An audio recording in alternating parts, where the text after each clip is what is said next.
In the quiet town of Brookhaven, where people rarely locked their doors and everyone knew their neighbor's schedule better than their own, stood an old white house at the end of Willow Street. For years, it had been known simply as the Silent House.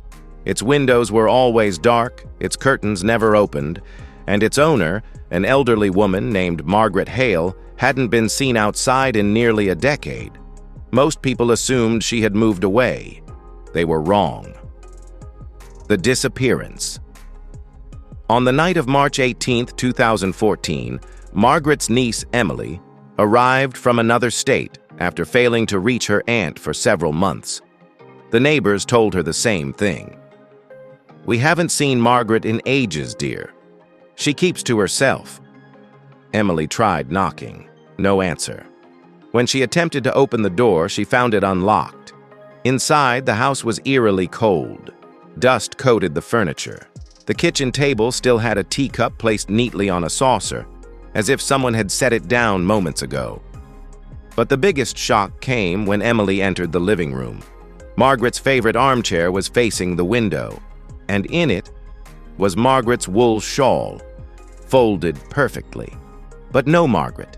The first clue police were called. Detective Liam Carter, known for solving cold cases, arrived with his team. After searching the house, they found no signs of forced entry, no struggle, no broken windows. Only one thing stood out: a small handwritten note tucked beneath the teacup. It read, "I hear him outside again." There was no signature.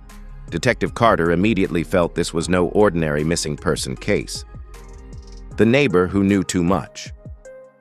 During questioning, one neighbor, Harold Finch, a 52-year-old handyman, claimed he hadn't seen Margaret in over 10 years. But he said something strange. There was always someone watching that house. Late night. A figure at the tree line. Thought it was her nephew or something. Margaret didn't have a nephew. Detective Carter found Finch's statement suspicious. Surveillance on Finch's home began. Within 2 days, officers noticed Finch walking repeatedly to the woods behind Willow Street. Each time, he carried something wrapped in cloth. But it wasn't enough for an arrest. Discovery in the woods. On the 4th morning, police followed Finch into the woods. He walked to a large fallen oak tree and knelt beside it. He reached into the soil and began digging with his bare hands. Officers moved in. Beneath the ground, wrapped in a rotting gray blanket, was a human skull. Finch was arrested immediately, but during interrogation he didn't deny or confess. He simply smiled and said, "You caught the wrong man. She wasn't my first, and she won't be the last." The skull was later confirmed not to be Margaret's.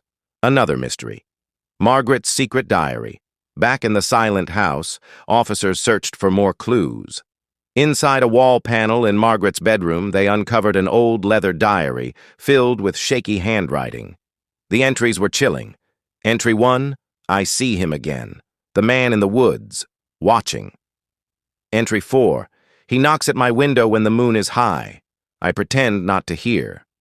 Entry 12, "Last night he whispered my name." Entry 20, "If anything happens to me, it was him." But she never mentioned a name. The breakthrough. While reviewing Old Town records, Detective Carter made a shocking discovery. Harold Finch grew up in the same house Margaret lived in.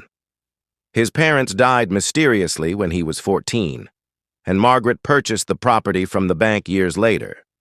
Finch had always wanted the house back, but there was more. When DNA tests came in, the skull found in the woods matched. Harold Finch's mother. He had killed his own parents. But what about Margaret? The final confession. After days of pressure, Finch finally spoke. His voice calm, almost proud. "Margaret wasn't supposed to move into my house. She took what was mine. I warned her. Many times. She said she heard me. She did." Detective Carter leaned forward. "Where is Margaret?" Finch's grin widened. "She's still home." The basement search police rushed back to the house. They had already searched the ground floor and attic. Only the basement remained.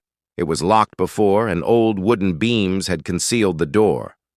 Breaking inside, they descended into the cold darkness. At the far end, behind a row of dusty shelves, they found a small bricked-up wall. Fresh cement. When officers broke through, there she was. Margaret Hale sitting upright in an old wooden chair. Her clothes were neatly pressed, hands folded peacefully. But she had been dead for years. Next to her was a final note. He is inside the house now. Aftermath. Harold Finch was charged with multiple homicides, including the murder of his parents and Margaret Hale.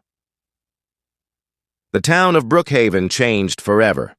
The silent house was eventually demolished, but the neighbors still say they hear tapping on their windows during cold nights, almost like someone whisper.